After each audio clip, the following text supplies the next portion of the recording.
It certainly seems like Netanyahu has been looking for an event like this for a while, and this will give him a blank check to go into Gaza and do what he sees fit. I think this is going to be a tragic event, obviously. This is going to lead to, I think, a political and broader religious war. With the Hamas naming their Operation Al-Aqsa Flood, what do you think the Temple Mount and the Dome of the Rock has to do with Agenda 2030 and the more geopolitical timelines that you've spoken of in many of your videos? Well, we know that, for example, as in the American context, there are people, American Zionists and others, who have grown attached to the apocalyptic viewpoint, the mindset that, well, Jesus is going to come back and rule over the planet as soon as things get really bad. And, you know, when Israel is being attacked by all its enemies and et cetera, et cetera. That is one reading of Revelations and the other apocalyptic texts that exist out there. Well, similarly, of course, in Zionism and Judaism and in Islam itself, there are many apocalyptic visions for the grand fight that is coming. And obviously, they center around Jerusalem and the Dome of the Rock and the Temple Mount and these incredibly contentious places where there has been the uneasy status quo for many, many, many decades now. And it is an uneasy status quo that is that ticking time bomb that could explode at any moment.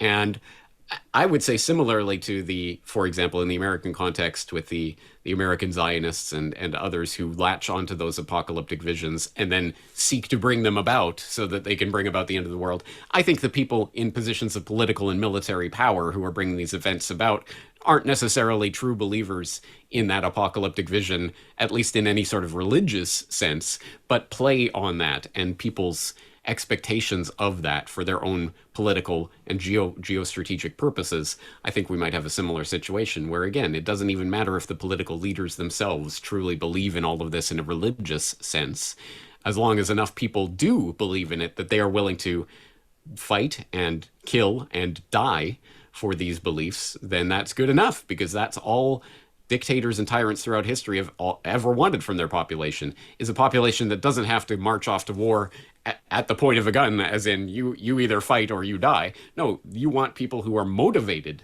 to fight and die for your cause, whatever cause that is, as long as it serves your geopolitical purposes. And I think there might be a similar thing going on here. That's not to downplay the incredible importance of this location and these events for the people in Israel and in occupied Palestine as well. Of course, this is an incredibly, really contentious issue. And unfortunately, I think there are people who will play on that and will use that for their own political purposes. It seems like all of the characters are lining up for a World War III type event here. We have Iran and Russia allegedly supporting the Palestinian uprising. We have the United States Navy sending the USS Liberty, the Gerald Ford out to the Mediterranean to monitor events. It really does seem like things could pop off quickly. How do you think that this is going to overflow to places in Europe? With Ukraine kind of popping off, it seems like there's a lot of different battlegrounds where the U.S. is directly and indirectly fighting Russia. Is this going to spill over to Latvia, other places in Europe? Well, I fear becoming the boy who cried wolf, because people who really done the deep dive on CorbettReport.com will know that my second ever podcast episode was World War III starts in Iran. So I've been talking about this for a very, very, very long time. And perhaps it sounds like the broken record or the boy who cried wolf. Oh, there he goes again, talking about some World War III scenario. I would just say that's because this is an unfolding part of a much wider agenda that is coming closer and closer to reality. And I think people poo-poo and dismiss that at their own peril, because one aspect of, say, the build up to World War II that might be difficult for people today to appreciate is that people had a decade-long build up towards that war 2 decades, really. But a lot of events happened, and a lot of things were happening in that time frame, and a lot of geopolitical events were taking place that didn't necessarily mean it was necessarily going to go into a world war scenario. And people who suggested that might have been dismissed for a large section of, say, the 1930s. Oh, you're just fear mongering. Don't worry. This isn't. No, no, no, no. And then and then war breaks out. And that is generally the way these things go. And so I've been documenting and talking about and observing the fracturing of geopolitical, the Pax Americana that I talked about earlier that pertain post World War II. I've been watching and documenting essentially the downfall of that order for the past decade and a half at corbettreport.com. And I think this is the next stage in it. And I think the way to conceptualize and understand this is that it's not like there is one flashpoint here.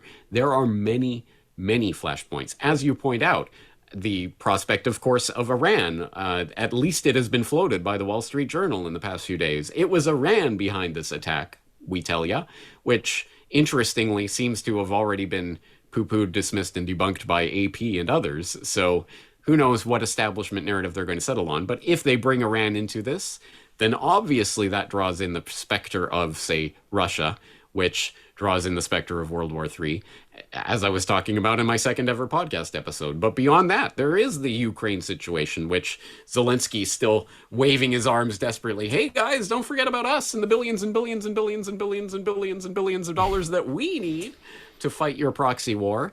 And don't worry, they're not going to forget about him. I think that's going to continue grinding out in that particular section of the meat grinder. And from my seat in the Asia Pacific, the Taiwan issue is still pretty important. And the fact that they are running simulations and exercises and drills and even wargaming out potential, if China takes Taiwan, what will happen on MSNBC as part of a joint exercise that they're running with the Rand Corporation for the entertainment of their viewers, question mark.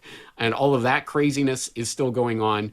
It's not just one particular flashpoint. There are many, many, many that any particular one of them could be the thing that sets off the dominoes falling. But at any rate, it doesn't even matter which particular flashpoint it is, because there is clearly a World War III scenario developing between Russia, China, Iran, some sort of Axis resistance bloc, so-called, and the NATO powers on the other side. We know the battle lines are already forming, so it's just a question of what particular event will set it off. And I think this is incredibly worrying. And I've talked about this before. I will talk about it again in the future.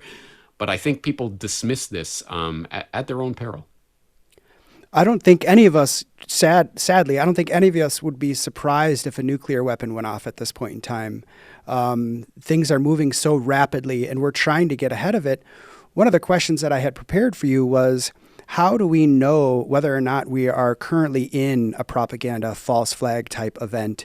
It seems like we have that recent event as a case study in front of us.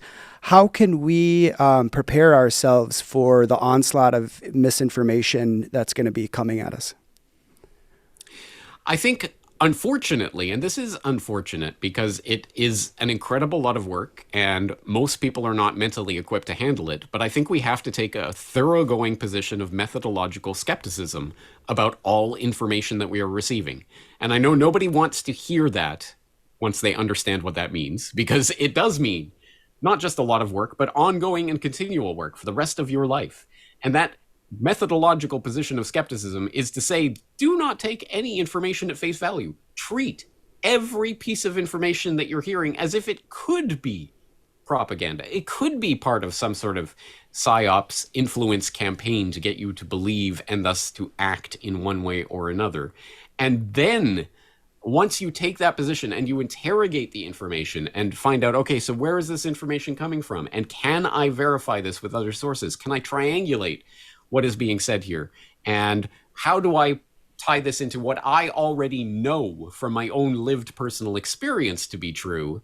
And then what else can I verify by proxy, by people that I know and things that I can verify in other ways? And that means just constantly, you have to take everything not at face value, but you have to be looking under the hood of all information you receive from me and from every other source that you will ever receive information from. And as I say, no one wants to hear that, because everyone would love if they could just go back to the beautiful naive days of 1950s or whatever it is, whatever nirvana you have in your mind, of where people just accepted whatever was happening and whatever the government said, and oh, okay, all right, oh, what's today's news? Let's just read it in the newspaper. Oh, that's what happened in the world today. Well, we can't do that anymore. At the very least, because of course, as we now know, everything can be deep faked and everything can, but beyond that, because there is, I think, demonstrably, and again, don't take it at face value, don't take my word for it, do your own research, but I think demonstrably there is a coordinated global agenda towards steering humanity in the direction of essentially the total technocratic enslavement state. So, that being in mind, I think we have to take all information with a grain of salt, and we have to verify and research it for ourselves. Yeah, I agree 100%, James. And, since we're talking about Israel, I've recently discovered the work of Ryan Dawson, and I've went down that rabbit hole. And I don't want to beat a dead horse. And the viewers, please go to CorbettReport.com and watch the documentaries. But I do, how much do you feel like, I mean, we know 9/11 is not what the mainstream tells us. I mean, anyone who's got a brain knows this, but do you feel like, is it just Saudi Arabia, CIA, or how much of a role do you think Israel played? I mean, according to I think it's Christopher Boland and Ryan Dawson, it's like 100% Israel played a role in that. You had the Israelis on the roof dancing, and the moving company owner, I believe, was Mossad agent. It's blurry, and we have to speculate to a certain degree. But what are your thoughts there? I think, as I've always maintained, events like 9/11 do not happen for one purpose and one purpose only, and they benefit one particular group and that one group. An event of the size, of the magnitude of 9/11 does not happen because one group has an interest in it. It happens because a number of different players at the global power table come together over an event like that, and they can all benefit from it. So there is culpability to go around, and there is no doubt that Israel had a role in that operation to some extent.